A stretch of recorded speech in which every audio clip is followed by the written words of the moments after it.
శ్రీ గురుభ్యో నమః. మనం అక్షరవణమాల నుంచి చూద్దామా, 16 నుంచి చూద్దాం. కాంతమిను మున్వలే కలసినన్ విడువక కలసినతో నుండు మరుణాచల. ఇక్కడ ఏమంటున్నారు, అరుణాచల రూపంలో ఉన్న పరమశివ ఇనుమును అయస్కాంతం ఆకర్షిస్తుంది కదా. మామూలుగా ఒక అయస్కాంతం ఉందంటే ఇనుప ముక్క పెట్టిందంటే అది ఒకసారి ఆకర్షిస్తుంది. ఆ తర్వాత ఏమంటారు, ఆ తర్వాత ఇనుప ముక్క దానికి అది విడవదు కదా. ఒక్కసారి అంటుకుందంటే ఇంకా దానికి అది విడిపించుకోలేదు. అలాగా ఎప్పుడైతే భక్తుడంట భగవంతుని దగ్గరికి ఆకర్షింపబడతాడో, ఫస్ట్ అసలు ఆకర్షించడమే కష్టమని చెప్తున్నారు. ప్రతివాడు ఎందుకు భగవంతుని నామస్మరణ చేయలేరు, లేకపోతే సత్సంగాల్లోనూ లేకపోతే ప్రవచనాల్లోనూ ఎందుకు ప్రతివాడు రాలేరు అంటే, ముందు అసలు భగవంతుని నుంచి అనుగ్రహం వాళ్ళకి లేదన్నమాట. సో ఏదో పుణ్యం చేసుకొని భగవంతుని అనుగ్రహం వలన ఒక భక్తుడు కనుక ఎలాగో తపన పడి స్వామివారిని కనుక ఒక్కసారి పాదాలను చేరిపోతే మళ్ళా తానుగా తను బయటపడతాడంటే బయటపడలేడు. ఎలా అయితే ఇనుప ముక్క అయస్కాంతాన్ని అంటుకున్నాక విడవలేదని చెప్తున్నారు.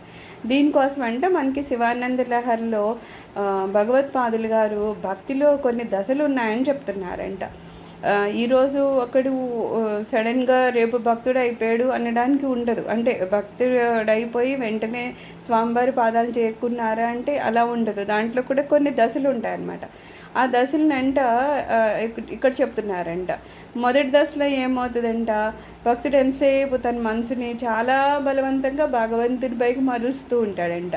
ఫస్ట్లో చూడండి, అస్సలు భగవంతుని అంటే ఇంకా తప్పదురా బాబు, వినాలి, ఏదో తప్పదు, గుడికి వెళ్ళాలి, తప్పదు, స్వామిని చూడాలా అన్నట్టుగా, అది ఎప్పుడు వెళ్ళిపోదాము, ఇంటికి వెళ్ళిపోదాము, ఇంకా అయిపోయిందా, లలిత కంప్లీట్ ఇంకెంత టైం పడుతుంది, ఇలా ఉంటాయి. స్టార్టింగ్ స్టేజ్లు అలాగే ఉంటాయి. అలాగ మొదటి దశ అంతా ఏం చేస్తామంట, చాలా కంగారుగా ఏదో చేసాంలే అన్నట్టు, లేకపోతే అయ్యో ఈరోజు చెయ్యాలి కదా, ఈ టైంకి మనం అనుకున్నాం కదా అనుకుని బలవంతంగా చేస్తామంట. అది మొదటి దశలో అన్నమాట. ఆ తర్వాత ఏమవుతుంది అంటున్నారు, చూడు మామూలుగా కొన్ని గింజలు ఉన్నాయనుకో, మనం కాయగూరలు అవి ఏమవుతాయి, అలాగ వదిలేసామనుకో మొక్కకి, ఆ గింజలు మళ్ళా పడి దానికయ్యి అక్కడ మొలకలు వచ్చేస్తూ ఉంటాయి. మనం మళ్ళా తీసి నేలకు వేయాల్సిన అవసరం ఉండదు. అలాగా ఎప్పుడైతే మనం ఇవి బలవంతంగా మనసుని అటు ఇటు తిప్పుతున్నామో, గుడికి వెళ్ళడం అది అలవాటు చేస్తూ ఉన్నాము, ఆ తర్వాత కొన్ని రోజులకి ఏమవుతుందంటే మనం ఇంకా బలవంతం చేయాల్సిన అవసరం ఉండదు. మనసుకు ఒక అలవాటు అయిపోయింది.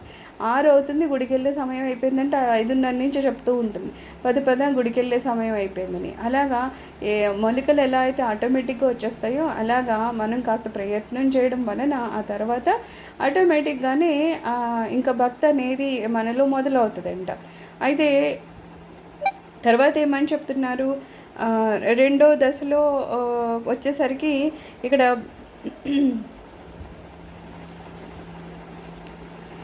అయితే ఈ ఆటోమేటిక్గా అని చెప్తున్నాం కదా, విత్తనాలు దానికై పడగానే మొలకలు వచ్చినట్టు ఇక్కడ మనకు కూడా ఏమవుతుందంట, ఎప్పుడైతే మనం బలవంతంగా తీసుకెళ్ళి అక్కడ పెడుతూ ఉన్నామో పాపం భగవంతునికి మన మీద ఒక కృప కలుగుతుందంట.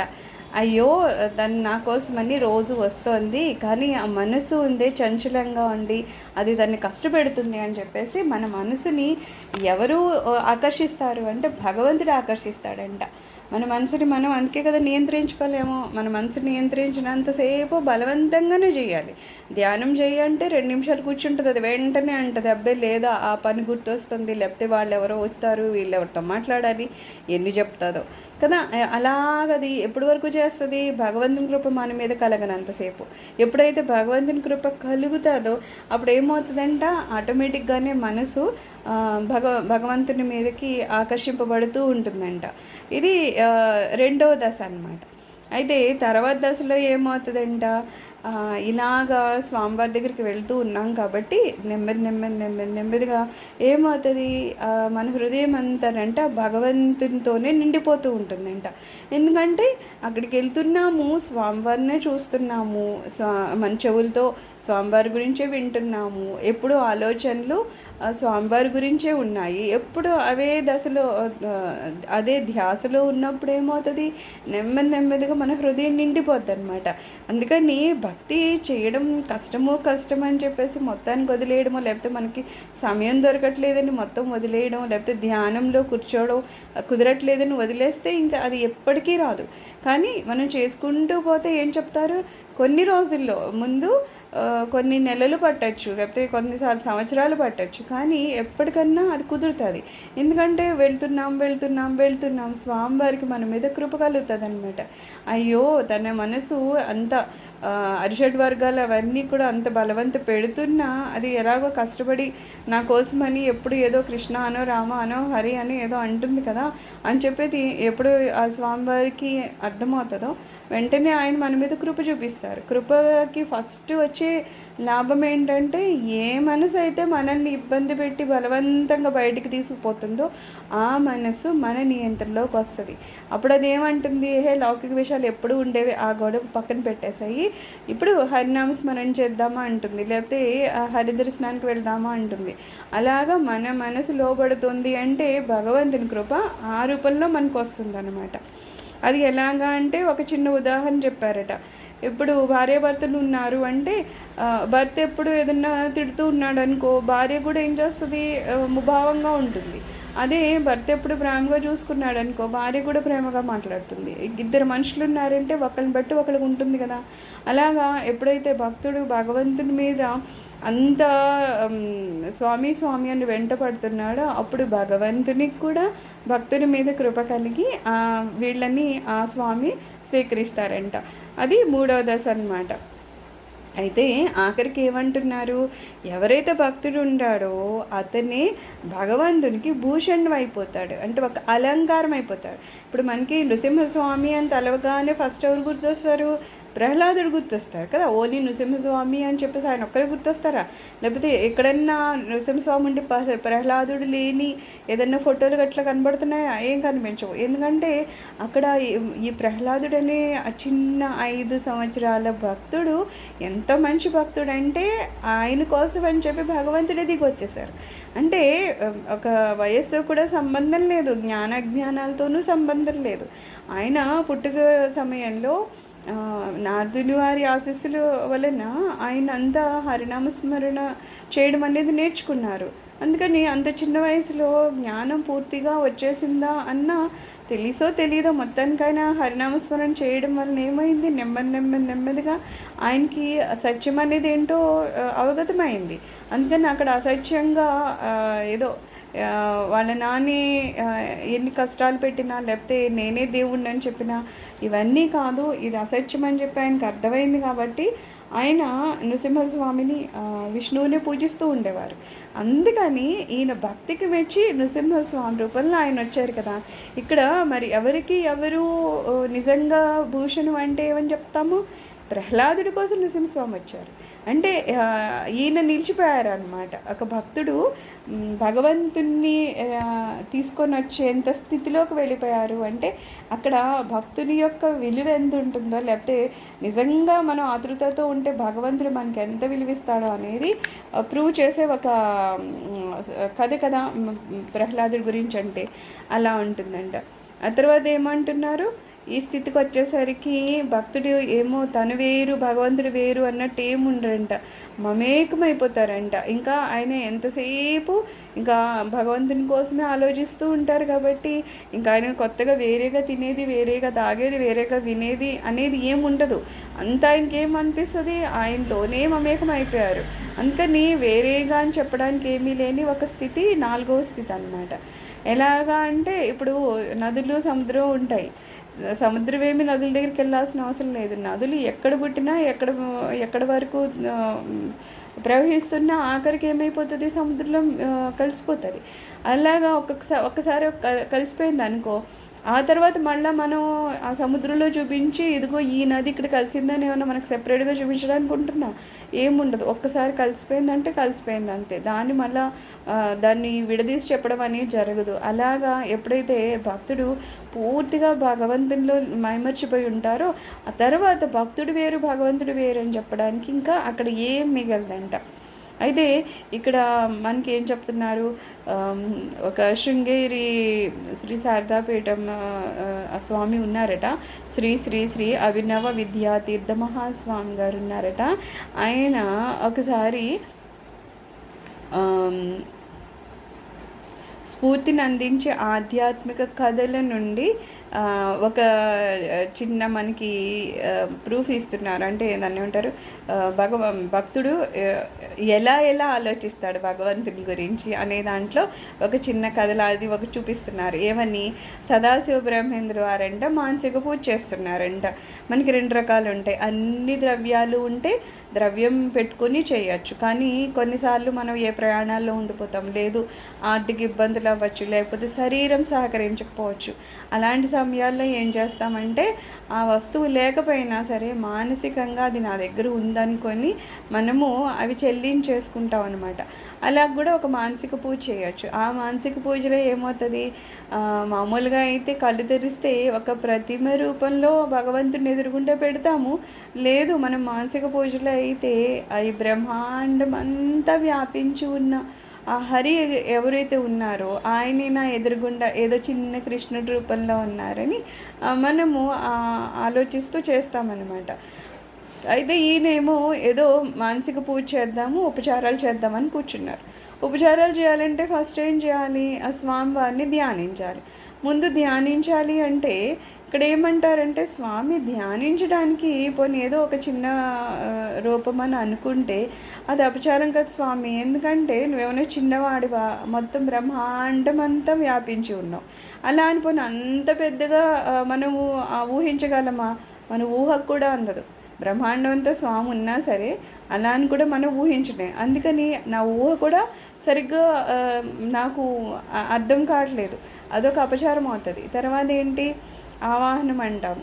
సరే, స్వామిని ఎలాగో రమ్మన్నాము. ఆ తర్వాత పాదయోపాద్యం అవన్నీ అంటాం కదా, అంటే కాళ్ళు కడగాలి. స్వామి అసలు నీకు కాళ్ళు కడగాలి అంటే ఎలా కడగను? మహా అయితే మనం ఏం చేస్తాము, కాసింత నీళ్ళు తీస్తాం కదా, పాదాలు కడుగుతున్నా అని చెప్పేసి మనము కొంచెం నీళ్ళు తీసి ఉద్దరంతో ఇలా ఇందులోనే పోస్తాం. మరి మామూలుగా కాళ్ళు కడగాలంటే మనకేం చెప్తారు, కాళ్ళు పూర్తిగా తడిచేటట్టు కడగాలి, లేకపోతే అది అశుద్ధమని చెప్తారు. అయితే స్వామి మరి కాళ్ళు అంటే అంతా వ్యాపించి ఉన్నవాడివి నువ్వు, అలాంటి వాడికి అసలు ఎంత పెద్ద కాళ్ళు ఉంటాయి మనకి. అదే కదా ఈ త్రివిక్రమణ సమయంలో ఈ వామనుడు ఎప్పుడైతే పెద్దగా తన అవతారాన్ని పెంచుకున్నారో భూమి అంతటిని ఆయన ఒక పాదంతో కొలిచేశారని చెప్తారు. అంటే అంత పెద్ద పాదాన్ని కడగాలంటే మనం ఉద్దంతో తీసిన కాసింత నీళ్ళు సరిపోతాయా? సరిపో. అంత పెద్ద పాదానికి ఇంత ఒకవేళ వేసాను అనుకో, అది అపచారం అయిపోతుంది కదా. మనం నిజంగా సరిగ్గా కడిగితే అది ఉపచారం అయ్యింది, కానీ అది సరిగ్గా చేయట్లేదంటే అక్కడ ఏమైపోతుంది, అపచారం అయిపోతుంది. అందుకని స్వామి నేను అసలు నీకు ఉపచారాలు ఏవైనా ఎలా చేయగలుగుతాను, ఎక్కడ చూసినా సరే నాకు కష్టంగానే ఉంది. ఇంకొకటి ఏంటి, స్వామికి మనం సింహాసనం వేయాలి. స్వామివారు అంతటా ఆక్రమించి ఉన్నారు. ఆయన సింహాసనం ఎంత వేస్తాము, ఒక మనిషి ఇంత ఉంటారంటే ఆయనకు సరిపడ్డ ఒక సింహాసనం మనం తయారు చేస్తాం. పోనీ అలాగా అని ఏదో చిన్నవి వేస్తే మరి అది కూడా అపచారమే కదా. ఒక కొంచెం పెద్ద ఆయనకేమో చిన్న కుర్చీ వేసామనుకో, పాపం ఆయన కూర్చోలేరు అనుకో, అది అపచారం అవుతుంది. అలాగే చూసినా సరే స్వామి నేను ఏ ఉపచారం కూడా సరిగ్గా చేయలేకపోతున్నానంటే అక్కడ మీకు చేసే ఈ షోడశోపచారాలు కానీ ఏమైనా అన్నీ అంతా అపచారమే అయిపోతుంది, కానీ సరిగ్గా అయితే అవ్వడం లేదు కదా. అందుకని స్వామి నేను మీకు చేయలేనని చెప్పేస్తున్నారంట. అంటే భక్తి రకరకాలుగా ఉంటుందన్నమాట.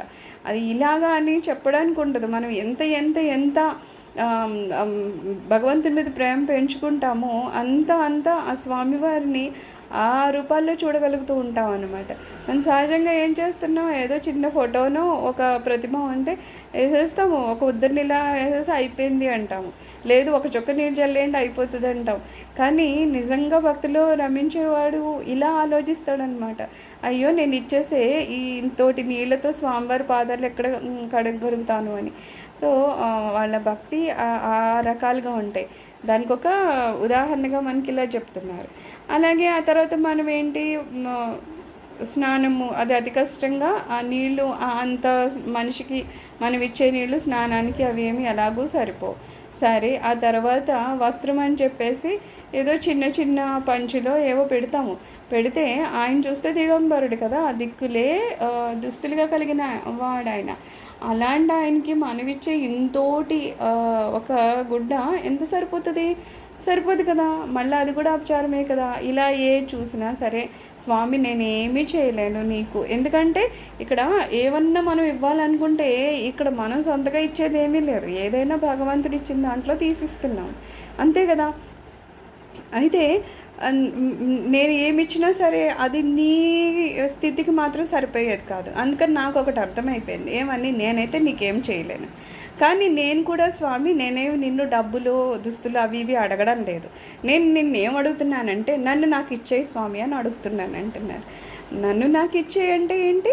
నాలో ఉన్న ఆత్మే నేను కాబట్టి, ఆత్మరూపంలో ఉన్న పరమాత్మే నువ్వు కాబట్టి నన్ను నాకు ఇచ్చేసాయి అంటే నువ్వే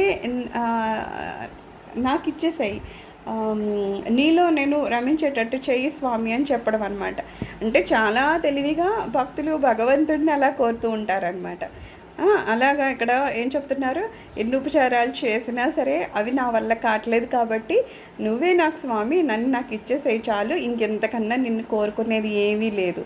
అందుకని ఇక్కడ ఏం చెప్తున్నారు, ఒక అయస్కాంతాన్ని ఎప్పుడైతే చిన్న ఇనుము ముక్క అంటుకుంటుందో ఆ ఇనుము ముక్క దాను విడబడలేదో, అలాగే ఎప్పుడైతే మనం భగవంతునిలో రమించడం మొదలు పెడతామో ఆ తర్వాత ఎవరైనా సరే ఆ భగవంతుని వదిలేసి రా అంటే చావడానికైనా సిద్ధపడతాడు, కానీ భక్తుడు ఎప్పుడు భగవంతుడిని వదలడు అనమాట. అలాగే కదా ప్రహ్లాదుడు మనం స్టోరీ మీరాబాయి ఎంతమందిని చూడలేదు, నిజంగా భగవంతుడిలో రమించడం మొదలుపెట్టిన వాళ్ళకి ప్రాణభీతి కూడా ఉండదన్నమాట. వాళ్ళు ఇంకా వదలలేరు, తన ప్రాణాలన్నా వదిలేస్తారు తప్పితే భగవంతుడిని వదలలేరు అనమాట. సో ఈ స్తోత్రం అనేది, ఈ శ్లోకం అనేది మనకి దానికి ప్రతీకగా చెప్తున్నారంట. సర్వం శ్రీ గురు చరణారవిందార్పణమస్తు. లోకా సమస్త సుఖినో భవంతు. ఓం శాంతి శాంతి శాంతి.